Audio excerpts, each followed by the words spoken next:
परमेश्वर भगवान का स्मरण करने के लिए अपने दोनों हाथ जोड़ लें। ओम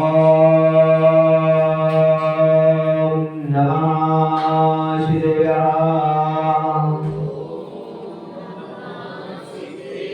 ओम नमः शिवाय। ओम नमः शिवाय। मंगलमय मंगले करण उदित रागिनी ज्ञान नमो ताय जाते वे अरिहंतादि महान अरिहंतादि महान नमन चरण में करे रहे अनुनय से करी जो कदम कदम बढ़ते चले मोक्ष महल की ओर कदम कदम बढ़ते चले मोक्ष महल की ओर। बड़े अनंता अनंत सिद्ध परमेश्वरी भगवान की 1008 श्री आदि नाथ भगवान की 1008 श्री पार्श्वनाथ भगवान की 1008 श्री महावीर भगवान की आचार्य गुरु श्री सागती महाविराज की आचार्य गुरु श्री सागती महाविराज की इनका नाम करोड़ महाराज की बोले परम पूज्य सुंदर 105 श्री गुरु सागती महाराज की जय। आत्माओं यहाँ पर अपना विषय चल रहा है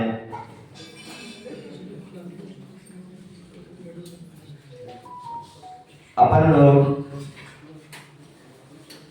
कभी विचार नहीं करते, कभी चिंतन नहीं करते कि जीवन में मूल्यवान वस्तु क्या है। अगर मुझे पता लग जाए कि जीवन में मूल्यवान वस्तु क्या है तो संसार की सभी वस्तुओं को छोड़कर हम उस मूल्यवान वस्तु को जब ग्रहण कर लेंगे तो हमारे लिए मूल्यवान वस्तु मिल जाए तो संसार की अन्य वस्तुओं का हमें प्रयोजन नहीं, पर हमें पता ही नहीं कि हमारे जीवन में मूल्यवान वस्तु क्या है, पता ही नहीं हमें। और अगर पता भी है तो उसका मूल्य हमको पता नहीं। हमारी नजर में भी है वस्तु तो भी हमको उसका पता नहीं। इसीलिए आचार्य भगवान यहां पर आपको बता रहे हैं और बहुत अच्छी बात बता रहे हैं। कल तुमको बताया था कि हमारे आचार्य भगवान कुंद स्वामी आपको बता रहे थे और कह रहे थे कि दानम पूजा मोक्षम श्रावक धर्मम। श्रावक का धर्म क्या है? गृहस्थ श्रावक का धर्म क्या है? दान करना और पूजा करना। आचार्य कुंद भगवान यहाँ पर कह रहे हैं और उन्होंने पहले दान को लिया और बाद में पूजा को लिया। अब आप विचार करना है यहाँ पर जरा क्यों लिया। इतने महान आचार्य हैं जो पंचम कार्य के सर्वज्ञ कहे जाते, ऐसा विचार है। इसलिए कहा वो ये पंचम कार्य है और पंचम कार्य के अंदर में आचार्य भगवान लिखते हैं कि 3 प्रकार की प्रतिमाएं होती हैं। अब तुम बताओ कौन कौन सी होती?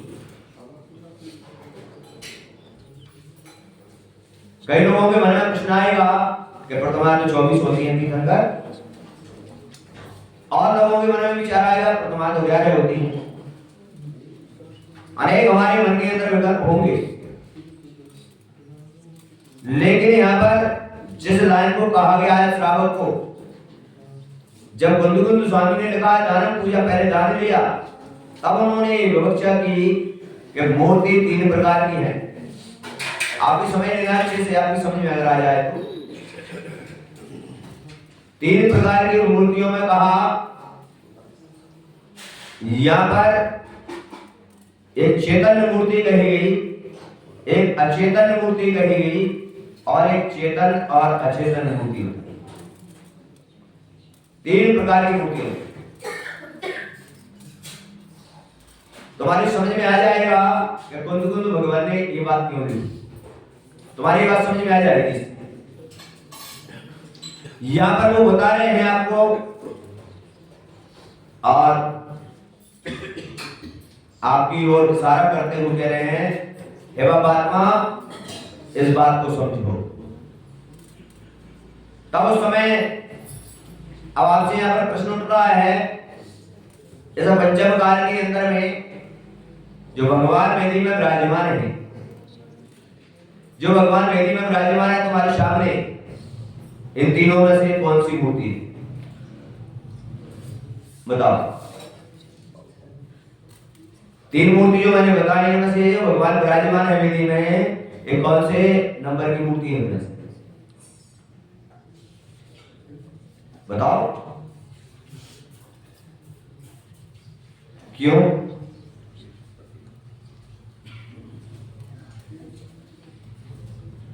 एक चेतन मूर्ति बताई, एक अचेतन बताई और एक चेतन, और बताओ कौन से नंबर की मूर्ति है?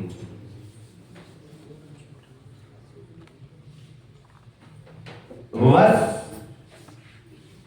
जहां पर हमारे मूल्यवान वस्तु का जो मूल्य आता है तो हम एकदम शांत हो जाते एकदम। और जब हमारे लिए मूल्यवान वस्तु का प्रयोजन ना हो, अन्य वस्तुओं का प्रयोजन हो, तो हमारा बोलना क्या हो जाता है? सुन, बस यही अंतर है कि आज तक हमने उस मूल्यवान वस्तु की पहचान नहीं कर। संसार में विचार करना पंचम कार्य है। ये मंदिर के अंदर में तुम्हारी वेदी में जो प्रतिमा विराजमान है, एक प्रतिमा एक खदान से पाषाण निकाला गया और उसको एक आकार दिया गया, एक प्रतिबिंब के रूप में, और उसके पंचकरण कराए और पंचकरण करा के समाज ने इसको भगवान स्वीकार कब किया? भगवान स्वीकार आपने जब के पंच कल्याणक हुए और इनमें सूर्य मंत्र, तब जाकर घोषित किया गया कि ये जिनमें में है क्या है, तभी स्वीकार किया ना। बाजार से जाकर कोई स्वीकार करता है? लेकिन ये कौन सी प्रतिमा है? ये अचेतन प्रतिमा है। कौन सी? कौन सी है? क्योंकि इनका जो आत्मा है, इनका जो जीव है वो कहां पर है? सिद्ध शराब। और सिद्ध शराब पर जाने वाला जीव संसार में वापस बोलो आता है नहीं। तो कौन सी प्रतिमा है? अचेतन, यानी इसमें जीव नहीं है। हमने जिस प्रकार के भगवान थे उसी प्रकार की स्थापना करके इनको हमने भगवान बोलो। अब विचार करना तो कुंदकुंद भगवान की कितनी अच्छी बात है, आप समझ। तो कह रहे हैं कि साक्षात हमारे लिए भगवान साक्षात में प्राप्त नहीं हो रहे इस पंचम काल में, इसलिए हमने प्रतिबिंब के रूप में स्थापित करके इनको भगवान स्वीकार किया है। साक्षात है क्या बताओ? बंधुओं, दूसरे नंबर की प्रतिमा होती है चेतन प्रतिमा। चेतन प्रतिमा का मतलब है कि जब भगवान समोसरण में विराजते हैं, कहां? समोसरण में, उस समय चेतन प्रतिमा होती है, क्योंकि केवल ज्ञानी भगवान और वो जीव से सहित होते हैं। इसलिए कौन सी प्रतिमा हुई? चेतन प्रतिमा। तो इस समय इन्हें जो इनका जीव सिद्ध सदा पर चला गया और पंचम काल में समोसरण होते लगते हैं। पंचम काल में समोसरण नहीं होते। इसीलिए तो हमने प्रतिबिंब के रूप में यहां पर समोषण की रचना। अब बची तीसरी प्रथम, कौन सी? चेतन और, तो दो का तो आभाव हो गया, कितने का? दो का तो हमारे लिए प्रत्यक्ष आभाव है। इनको तो हम किस रूप में पूछ रहे हैं? प्रतिबिंब के चेतन अचेतन प्रतिमा है जो हमारे साधु हुआ करते हैं, जो हमारे साधु हुआ करते हैं। क्या? क्योंकि यहां पर कहा गया है ये शरीर के साथ इस मुद्रा को धारण किया, क्या ये जीव के सहित है। और पिछी कमंडल कैसे?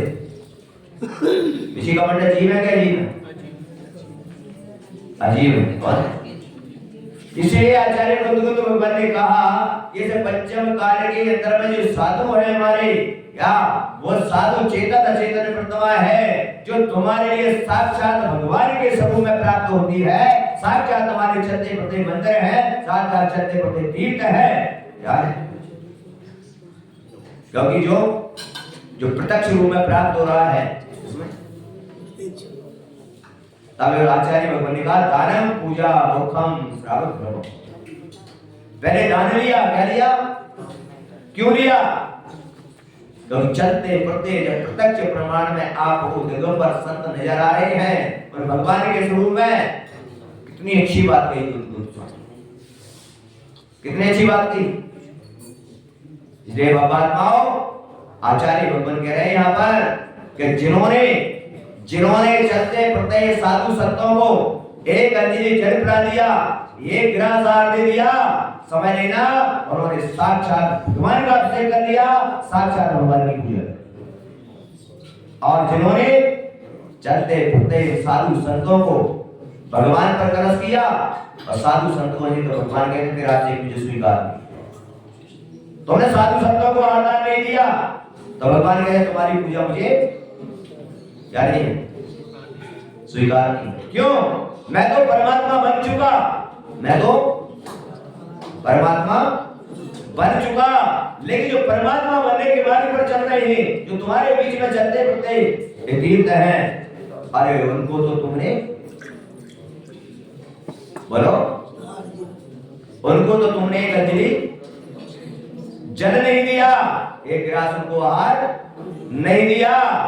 और जो मैं परमात्मा बन चुका हूं इन पर तू कलश डाल रहा है और चलते फिरते तीर्थों को एक अंजलि। इसलिए बंधुगण भगवान ने लिखा दान पूजा तो पहले किसकी महत्वता है? और अब किस मोड़ ये है? विचार करो थोड़ा सा, चिंतन का विषय जो से निकाल से। लेकिन मैंने शुरू के दिन ही कहा था कि हमारी आदत बन गई है और हम बदल नहीं सकते। और श्रेणी ने जब पूछा, और भी उदाहरण आता है, श्रेणी ने जब पूछा गया समोषण में कि भगवान ऐसे कर्तव्य का पालन किसने किया गृहस्थ में रहकर, गृहस्थ में रहकर अपने कर्तव्य का पालन किसने किया? ध्यान रखो, कर्तव्य का पालन निष्ठा से होता है। किससे होता है? अगर आपके अंदर निष्ठा है, भक्ति है और कर्तव्य का पालन उसके साथ करते हो, तभी वो कर्तव्य का फल तुमको मिलेगा। और आपके अंदर निष्ठा भक्ति नहीं है, जबरदस्ती अगर कर्तव्य का पालन कराया जाए तो उसका फल नहीं मिलता। आप आज कर्तव्य का पालन अगर कभी कभार भी करते हो तो आप निष्ठा और भक्ति से नहीं करते, आप फॉर्मेलिटी के लिए करते। निष्ठा भक्ति से कार्य है। बंधुओं, जब श्रेणी ने पूछा तो श्रेणी ने तब भगवान ने बताया इस धरती पर एक ऐसे श्रावक हुए जिन्होंने अपने जीवन में अपने कर्तव्य का क्या किया? पालन किया। कौन हुए? बोले भरत चक्रवर्ती। कौन हुए? भरत चक्रवर्ती। जब मैंने नाम सुना, जब ग्रंथों में पढ़ा, वर्तेश वैभव को जब उठाकर देखा गया, तब मेरे मन में विचार आया, मेरे मन में चिंतन आया। किसी जैनी का नाम नहीं आया, किसी पूजा करने वाले का नाम नहीं आया, किसी गरीब का, किसका नाम आया? चक्रवर्ती का। किसका? और चक्रवर्ती का जब नाम आया तो मैंने विचार किया, ओहो कितने गजब की बात है। जिसके पास इतना वैभव है यार, जिसके पास इतना वैभव है उसका नाम आया। भगवान माओ, मैं आपसे पूछ रहा हूं, ये भजनपुरा वाले चक्रवर्तियों से पूछ रहा हूं कि उस भरत चक्रवर्ती के आगे तुम्हारे पास कितना वैभव? बोलो, कितना वैभव है तुम्हारे पास उसके आगे? 4000 रानियां। यहाँ के चक्रवर्तियों के पास कितनी रानी? यहाँ के चक्रवर्तियों के पास है? वो माता जी के इच्छा है। यहाँ के चक्रवर्ती के पास कितनी है? अरे एक है, उसके मारे तो सुबह से शाम तक भागते क्या करते हैं? ये देख रहे हैं ना सभी, अभी ये पुजारी दिखाई दे रहे हैं ना तुमको? क्या एक है, उसके लिए वे भी भागेंगे शाम तक, और शाम को आकर भी कहेंगे क्या? शाम को आकर भी मुंह लटका के बैठेंगे। बोले क्या हुआ? बोले आज बिजनेस अच्छा नहीं हुआ, पत्नी ने लिस्ट निकाल के दे दी, वो आज नहीं करने डालूंगा। बोलो आज नहीं। और कितनी बढ़िया बात है यहाँ पर आचार्य भगवान बताना चाह रहे हैं आपको कि चक्रवर्ती का नाम आया। किसका है? और चक्रवर्ती के पास कितना वैभव होता है? 4000 रानियां, 84 लाख हाथी, 18 करोड़ घोड़े और 6 खंड का आधिपति होता है। कितने खंड का? 6 खंड का। ऐसे भारत देश जैसे 6 ऐसे खंड का। क्या मैं पूछ रहा हूं भजनपुरा वाले चक्रवर्तियों, किसी के पास 6 खंड का घर भी है क्या? बोलो, 6 खंड का नहीं है ना, फिर भी चक्रवर्ती के चाचा बने बैठे। क्या? क्यों? क्योंकि जब अपना कर्तव्य नहीं कर रहे, क्या नहीं कर रहे? और मैंने कल ही तुमको बताया था कि 6 पेपर हैं तुम्हारे, और 6 पेपर, एक पेपर में भी अगर फेल होते हो, आपने भगवान की पूजा कर ली, आपने स्वाध्याय कर लिया, और आपने अगर दान नहीं दिया तो एक पेपर में फेल हो जाओगे, और एक पेपर में फेल होने के बाद 5 पेपरों में कितने भी नंबर ले आओ, आप पास नहीं माने जाओगे। बोलो,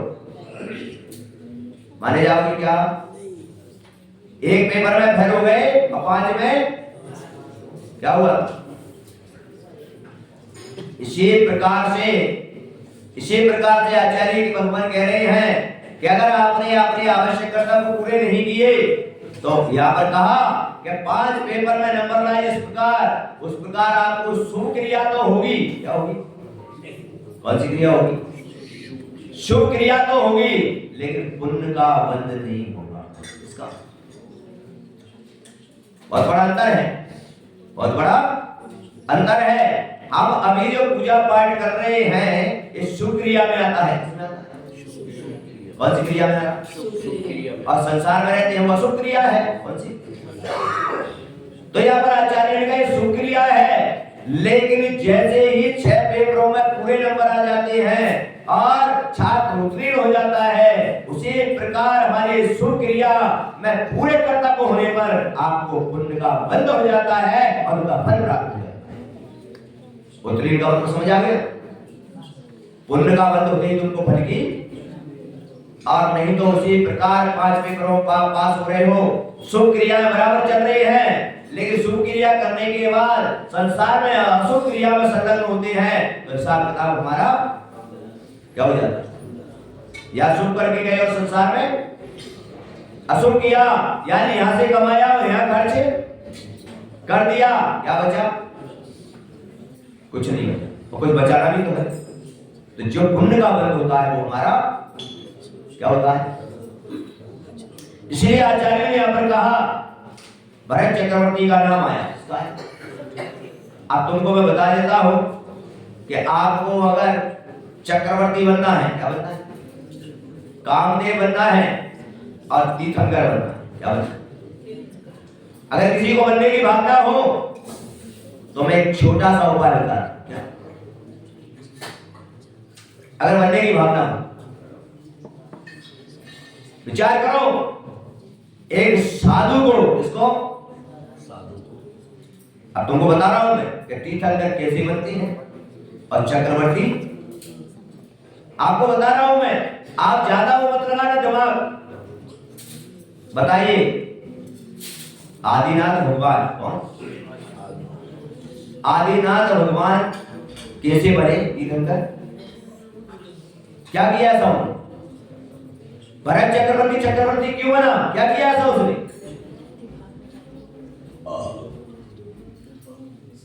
बस अनादिकाल से यही हमारी, मैंने कहा ना कि वस्तुएं अनेक हैं लेकिन हमारे मूल्यवान वस्तु का महत्व क्या है वो अभी तक हमने नहीं जाना। बंधुओं आपको प्रेरित होना चाहिए। आचार्य भगवान कहते हैं, ध्यान रखो पुण्य का बंध कैसे होता है। तो आचार्य भगवान कहते हैं कि अगर सबसे ज्यादा अगर पुण्य का बंध होता है तो वो होता है साधु को आहार दान देने पर। किस पर होता है, किसमें होता है सबसे ज्यादा पुण्य बंध।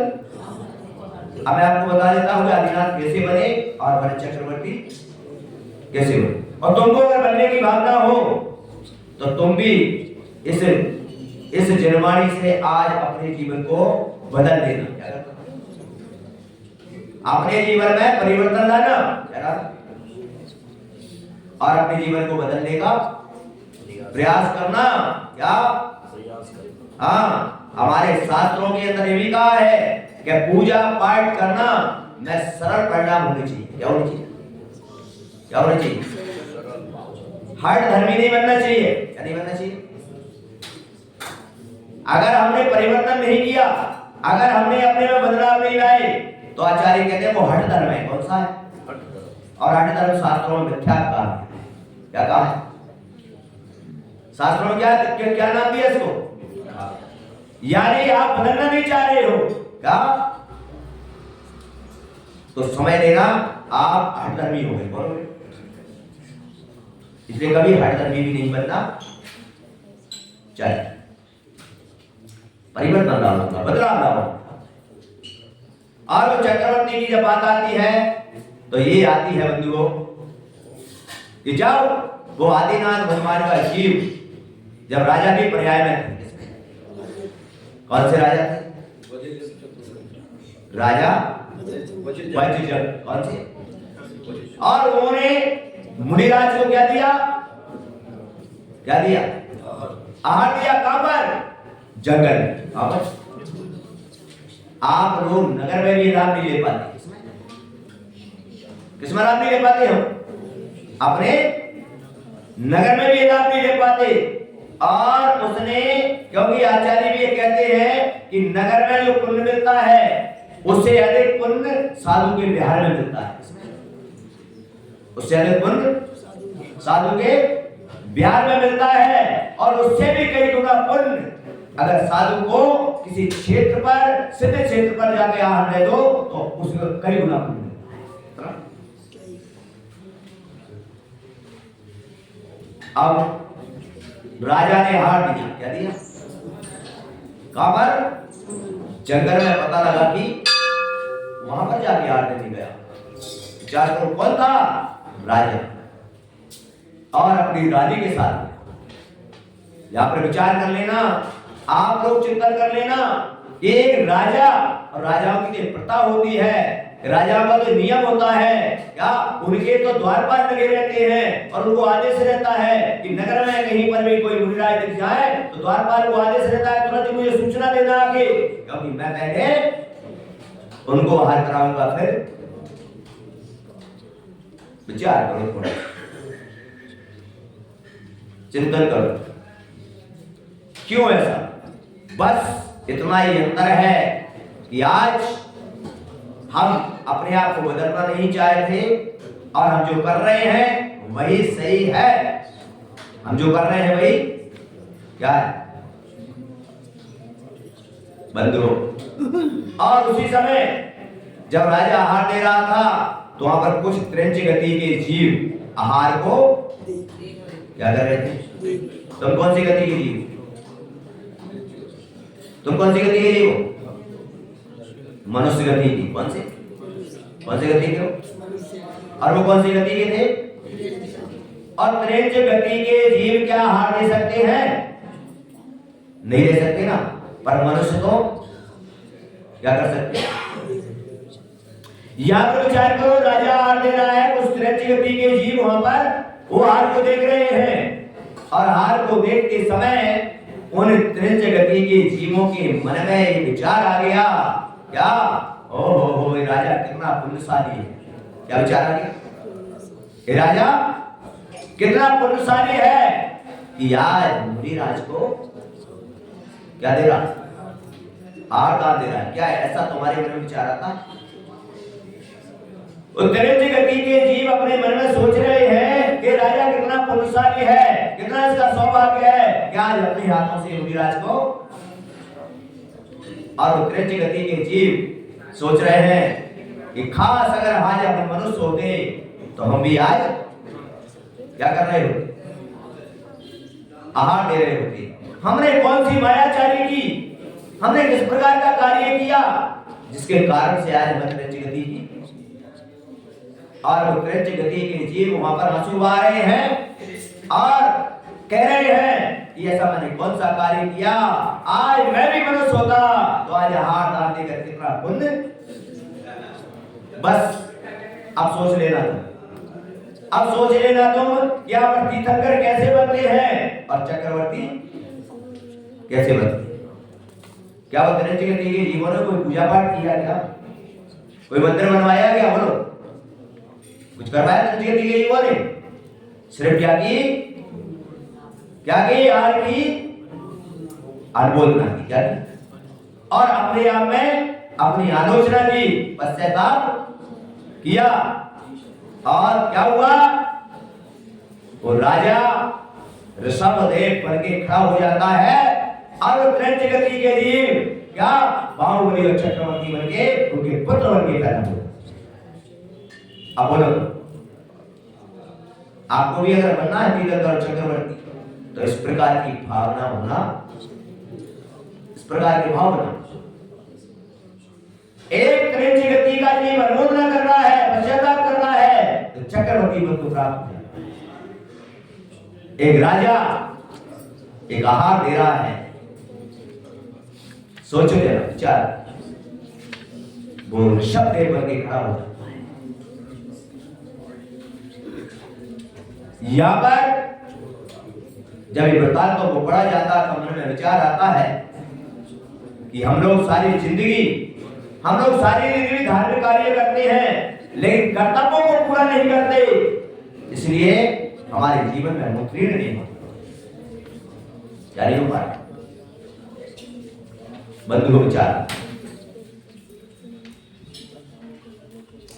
ऐसा विचार जब मन में आता है तब विचार आता है कि हे परमात्माओं तुम सारा काम कर रहे हो, तुम सारा कार्य कर रहे हो और सारा कार्य करने पर दुख इस बात का होता है, दुख इस बात का होता है कि सारा मकान सुंदर बनाया, सारे मकान में आपने सुंदर सुंदर चीजें लगवाई और थोड़ी सी गलती से मकान की छत में एक दरार दे दी। मकान की छत में एक क्या हुआ बंधुओं, छोटी सी दरार होने से उस छत मकान में पानी आना शुरू हो गया। उसका जो आनंद था सुखता में छोटी सी दरार ने पूरा खत्म कर दिया। इसी प्रकार से हम अपने जीवन में धर्म करते हैं, हमने जीवन का सारा कार्य करते हैं लेकिन एक छोटी सी दरार छोड़ देते हैं, अपने कर्तव्य को पूरा नहीं कर पाते, इसलिए हम उस सुख को प्राप्त नहीं। ऐसे सुख की प्राप्ति करने को जब पूछा गया कि चक्रवर्ती, तो बस वो चक्रवर्ती, भरत चक्रवर्ती का उदाहरण जब आया तो भरत चक्रवर्ती ने अपने जीवन में ऐसे निष्ठा और भक्ति के साथ कर्तव्य का पालन किया कि सुबह मंदिर में आता था और भगवान का अभिषेक करके स्वाध्याय करके वो अपने महल के दरवाजे पर पहुंच जाता था और महल के दरवाजे पर पहुंचकर क्या करता, वहां पर इंतजार करता कि या कोई चतुर्वेद संघ में से कोई भी पात्र मेरे दरवाजे पर आ जाए और मेरे लिए जो यहाँ पर भोजन बना है उसमें से पहले मैं सत पात्र को क्या दे दूं, उसके बाद में स्वयं का विचार करो। चक्रवर्ती जैसी विभूति, चक्रवर्ती जैसा व्यक्ति वहां पर अपने कर्तव्य का पालन करता है, तब जाके साधु को हार देकर फिर भोजन करके तब राजकाज देखता है। विचार करो, थोड़ा चिंतन करो, जरा सोचो।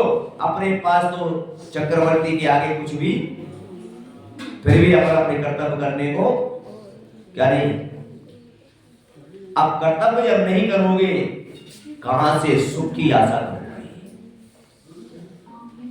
और वो चक्रवर्ती अपने कर्तव्य को रोज करता था।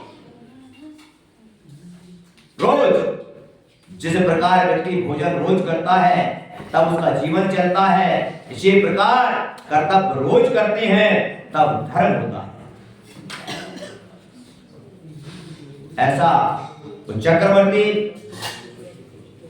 एक उस चक्रवर्ती के जीवन में एक घटना घटती है कि चक्रवर्ती मंदिर से आया और मंदिर से आकर दरवाजे पर खड़ा हो गया और दरवाजे पर आकर 9:15 बजे से दरवाजे पर खड़ा रहा और इंतजार करता रहा कि कोई सत पात्र आएगा, कोई सत पात्र आएगा और मैं उसको क्या सम्यक दृष्टि जीव इंतजार करता है चतुर्वेद संघ का। किसका करता? कोई भी पात्र उसको मिल जाए, कोई भी पात्र उसको मिल जाए। क्यों? क्योंकि उसका कर्तव्य का पालन करना है, उसको क्या करना है। और चक्रवर्ती कभी ये विचार नहीं करता कि मेरे दरवाजे पर कोई मुनि आएगा, अर्क आएगी, छिलके लगाएगा। वो तो ये सोचता है कि मेरे दरवाजे पर कोई भी सत्पात्र आ जाए, मुनि, अर्का, छिलक और इनमें से कोई भी पात्र आ जाए और मैं उसको क्या दे दूं। और तुम क्या सोचते? कोई मुनि महाराज आचार्य है या तो मैं चौका लगाऊं क्या? बोलो, छुल्ला की लगाया तो अध्यक्ष साहब से व्यवस्था देख लेना। और मुनिराज कोई नाम वाले आ जाए, आचार्य या तो लड़ने आ जाओ अध्यक्ष साहब से, मैं चौका लगाऊं। विचार करो थोड़ा, ऐसा होता है, ऐसा होता है। विचार करो थोड़ा, क्योंकि सम्यक दृष्टि जीव छोटे बड़े में भेदभाव। बड़ो सम्यक दृष्टि की पहचान क्या है? सब दृष्टि, जिसकी दृष्टि में भेदभाव उसे कहते हैं सम्यक दृष्टि, और जिसकी दृष्टि में छोटे बड़े का भेदभाव है वो भी सम्यक दृष्टि नहीं है, वो भी क्या नहीं है। विचार करो, वो चक्रवर्ती, एक दिन उसके जीवन में घटना आई और वो चक्रवर्ती दरवाजे पर खड़ा रहा। 12 बज गए उसको खड़े खड़े, कोई सत्पात्र नहीं आया और उसने सोचा सामयिक काल शुरू हो गया तो क्या अपनी तरह भोजन करने चला गया वो? नहीं, चक्रवर्ती पूरी प्रजा को आदेश रहता है कि जब तक मेरे हार मंडप में हार नहीं हो जाएगा सारे नगर में कोई भी थाली भी ग्रहण। विचार करो तुम, चक्रवर्ती की आंखों में आंसुओं की धार लगी, उसके हाथ कांपने लगे। पूछा गया मंत्रियों ने कि आपकी आंखों में आंसू क्यों आ रहे हैं? आप तो छकट के अधिपति हो, आपके ऊपर कोई राजा नहीं होता है, इसका भय है। तब चक्रवर्ती ने इतनी अच्छी बात की। चक्रवर्ती ने कहा, हे प्रजाजनों, मैंने भगवान का दर्शन किया क्या बात की? मैंने भगवान का दर्शन किया और जिनवाणी का वाचन भी किया, लेकिन आज मुझे किसी गुरु के दर्शन नहीं हुए। क्या कह रहा है चक्रवर्ती? आंसू आ रहा है और कह रहा है ये आंख है कोई मतलब की? ओहो, चक्रवर्ती इतनी गजब की करना उसके अंदर, देव सास गुरु के क्या भाव उसका, क्या निष्ठा और क्या भक्ति उसकी। एक दिन उसके जीवन में गुरु के दर्शन नहीं हुए, आंसू आ रहा है। बोलो, तुम्हारे नगर में भी गुरु अगर आ जाती है और वो विराजमान है धर्मशाला में, मंदिर में कोई कहे तो ठीक है कर लेंगे, गुरु को भाग रहे कर लेंगे दर्शन। बोलो, ऐसी निष्ठा भक्ति उस चक्रवर्ती के आंखों में आंसू आ रहे हैं। क्या मैं पूछ रहा हूं आप लोगों से, क्या ऐसा करड़ा का आंसू तुम्हारी आंख में आया आज तक? आया क्या? नगर में आए साधु को हार ना दे पाए, कभी पश्चाताप किया? कभी चौका नहीं लगा के पश्चाताप किया? ओहो, आज मेरे नगर में साधु आए, मेरे कौन से पाप कर्म का उदय आ गया कि नगर में साधु आए, मैं चौका नहीं लगा पाया, उनको हार नहीं दे पाया। बस इतना पूछ लिया, महाराज की व्यवस्था हो गई, हाल हो गया, बस ठीक है, इससे काम नहीं चलता। और चक्रवर्ती से पूछा गया तुम्हारे हाथ क्यों कांप रहे? 6 घंटे पर विजय प्राप्त की तब हाथ नहीं कांपे। तब उस चक्रवर्ती ने कहा इन हाथों ने भगवान के ऊपर तरस किया, इन हाथों ने पूजन किया, जिनवाणी को उठाया, पर इन हाथों ने आज किसी गुरु को हाथ दान नहीं दिया, इसलिए हाथ नहीं ऐसे लगते मेरे डंडे लगे। एक दिन आया उसके जीवन में, हमारे साथ रोज घटना घटती है, क्या फर्क पड़ता है? क्या फर्क पड़ता है? बंधुओं, ऐसी करुणा भाव, ऐसी निष्ठा भक्ति आएगी, गारंटी है चक्रवर्ती जैसे सुन मिल जाएंगे। बंधुओं, जिनके पीछे इस संसार के तुच्छ सुखों के लिए आप दिन रात पाप कर रहे हो, दिन रात भाग रहे हो, कुछ नहीं मिल रहा, और यहाँ पर वो साधु की हार की है, वो चक्रवर्ती ने कहा विचार।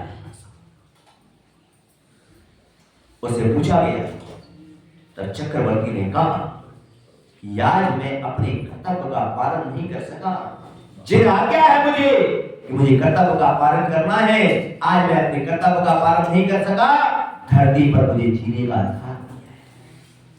कब कर्तव्यहीन हो गया है, क्या हो गया? और अपने पर क्या फर्क पड़ता है? रोज घटना घटती है, क्या फर्क पड़ने वाला है?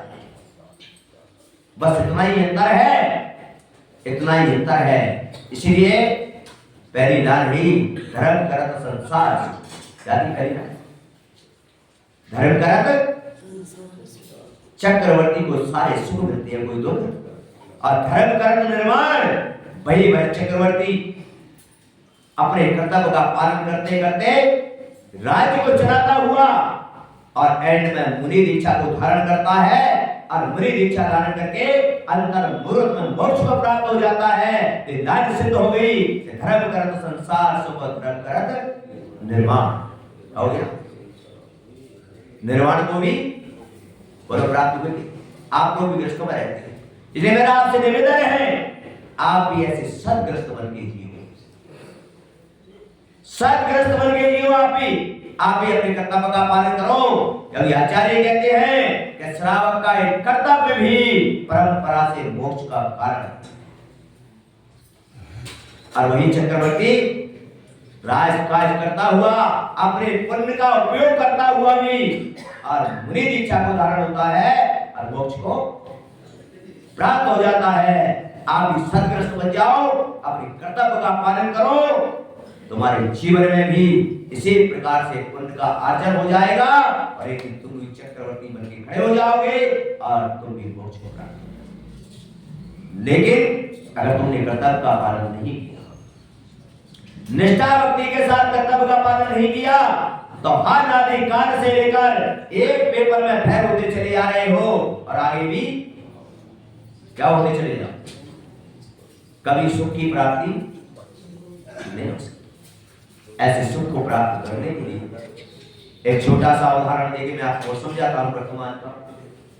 मैं बुंदेलखंड की यात्रा पर गया, एक व्यक्ति मेरे पास आया।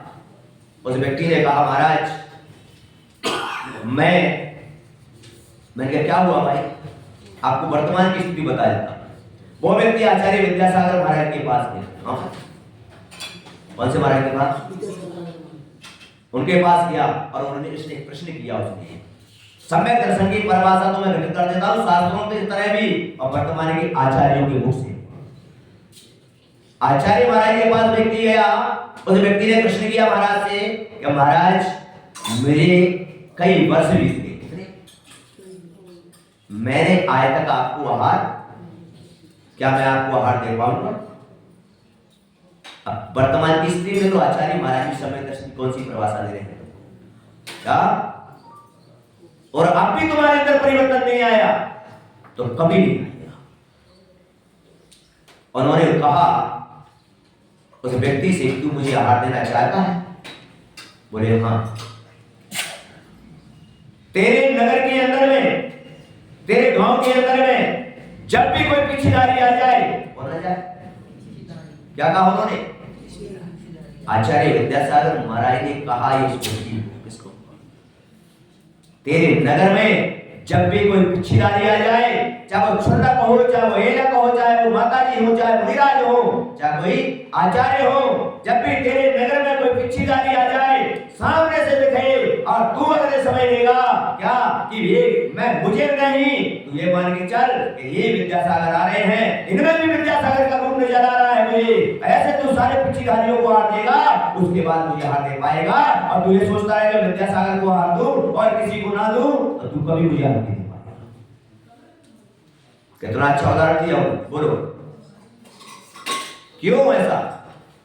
आप लोगों की दृष्टि को बदलो। मैं किसको बदलो? सम्यक दृष्टि बनो। मैं क्या बनो? सम्यक दृष्टि बनो।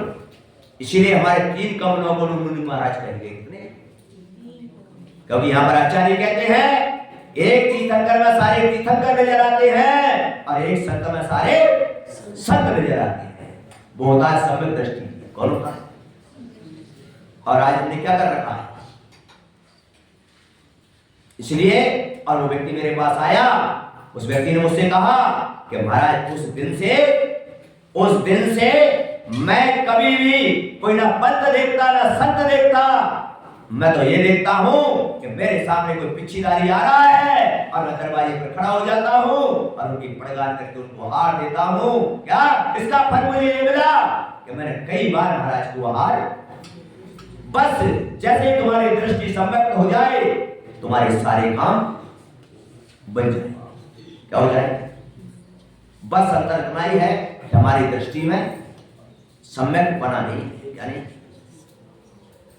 और जब तक दृष्टि में सम्यक बना नहीं आएगा तब तक आचार्यों ने स्पष्ट लिख दिया कि सम्यक दर्शन से रहित ज्ञान और क्रिया से कभी मोक्ष की प्राप्ति नहीं। इसलिए आप लोगों से मेरा निवेदन है, आप लोगों से अनुरोध करना चाहूंगा कि अगर सुख की अभिलाषा हो, आपको भी तीर्थंकर बनना हो, तो आप अपने कर्तव्य का क्या करें? पालन करो। इससे बड़ा दुनिया में कोई तुम्हारे लिए धर्म नहीं है, इससे बड़ा कोई धर्म नहीं है। इसलिए बंधुओं, आप लोगों से बार बार ये बात कही जाती है कि अपने कर्तव्य का पालन करो और ध्यान रखो 6 आवश्यक कर्तव्य श्रावक के हैं, किसके? और 6 आवश्यक कर्तव्य किसके हैं? बोलो। लेकिन प्रत्येक साधु अपने आवश्यक कर्तव्य का पालन रोज करता है। बोलो, करते हैं? एक भी साधु एक कर्तव्य नहीं छोड़ता। लेकिन एक भी श्रावक बता दो मुझे जो अपने कर्तव्य का, साधु प्रत्येक साधु के पास चले जाना तुम, क्या स्तुति, वंदना, प्रतिक्रमण, सामायिक, धर्मोपदेश बोलो करते हैं कि नहीं? तुम जाते हो महाराज के पास प्रतिक्रमण कर रहे हैं, सुबह सुबह जाते हो तो स्तुति और वंदना कर रहे हैं, दोपहर में जाते हो तो सामायिक कर रहे हैं, बोलते हैं कि? और ये धर्म उपदेश मेरे कर्तव्य में आता है इसलिए मैं भी उपदेश करता हूं। क्यों करता हूं? क्योंकि आचार्यों ने कहा कि जो कर्तव्य नहीं करता है उसे भोजन करने का भी अधिकार नहीं, उसको भोजन करने का। इसलिए बंधुओं, साधु आज भी अपने सारे आवश्यक कर्तव्यों के पालन करते हैं प्रत्येक साधु, लेकिन एक भी श्रावक मुझे बता दो कि जो अपने कर्तव्य का विचार करना है, चिंतन करना है, सोचना है। और जब गाड़ी के एक स्टेपनी अगर पंचर हो जाए तो क्या होगा? गाड़ी आगे है? गाड़ी आगे नहीं जा सकती। दोनों स्टेपनी अगर रोके हैं तो गाड़ी हमारी क्या हो जाएगा? मोक्ष मंजिल पर पहुंच जाएगी। इसीलिए आज इतना ही आपको, आप मेरा तो मैंने बता ही दिया, भगवान की जिन आज्ञा है कि आपके 6 वर्ष कर्तव्य में धर्म उपदेश आता है तो आपको तो उपदेश करना है। कोई माने सुने ना सुने, माने या ना माने, लेकिन आपके कर्तव्य में आता है तो आपको तो उपदेश करना है। इसलिए मैं तो अपने कर्तव्य का निर्वाह करता हूं। क्या? मैं तो अपना कर्तव्य कर रहा हूं, और उपदेश कौन सुन रहा है नहीं सुन रहा है मुझे इसकी चिंता नहीं, क्योंकि ये उपदेश मैं स्वयं की आत्मा को देता हूं। जिस प्रकार नदी बहती है अपने लिए, लेकिन आते हुए लोग पानी पी रहे उसको कोई फर्क, उसी प्रकार ये उपदेश मैं तो अपनी आत्म कल्याण के लिए देता हूं, जिसमें भक्तात्मा जितने भी उसका उपयोग करना है उनका भी कल्याण हो जाएगा। इसलिए मैं तो अपने कर्तव्य का क्या करता हूं? पालन कर रहा हूं। क्या आप लोग अपने कर्तव्य का पालन करें? अब जब अपनी दोनों स्टेप नहीं होके चलेंगी तो तुम्हारा भी और हमारा दोनों का मोक्ष मार्ग प्रशस्त हो जाएगा, कहीं दिक्कत नहीं रहेगी। इसीलिए आप लोगों का इतना ही। और अब भजनपुरा में आज तीसरा दिन है, तीसरा है आज। अब आगे का मेरा कोई पता नहीं कि मेरी सिंगल कहां पर मिल जाए। इसलिए जो भी लाभ लेना चाहते, एक आध दिन 2 दिन जो भी दाना पानी ले लीजिए, क्योंकि संत तो सभी आते हैं, सभी संत जाते हैं, लेकिन जो संत एक बार आएगा वो संत वापस नहीं आता है। इसलिए हमें लाभ प्राप्त करना चाहिए। शाम को भी 6:30 बजे गुरु भक्ति का कार्यक्रम रहता है। आप लोग उसमें भी प्रयास करें, उसमें भी आकर अपन धर्म लाभ लें। और इसीलिए आपको मिला, मुझे भी यहाँ पर भगवान के दर्शन करने का सौभाग्य प्राप्त हो रहा है, और आपको भी जिनवाणी सुनने का लाभ प्राप्त हो रहा है। इसलिए लाभ लेते रहें। इसी के साथ वाणी को प्राप्त देते हैं। और 1008 श्री पार्षद भगवान की जिनवाणी।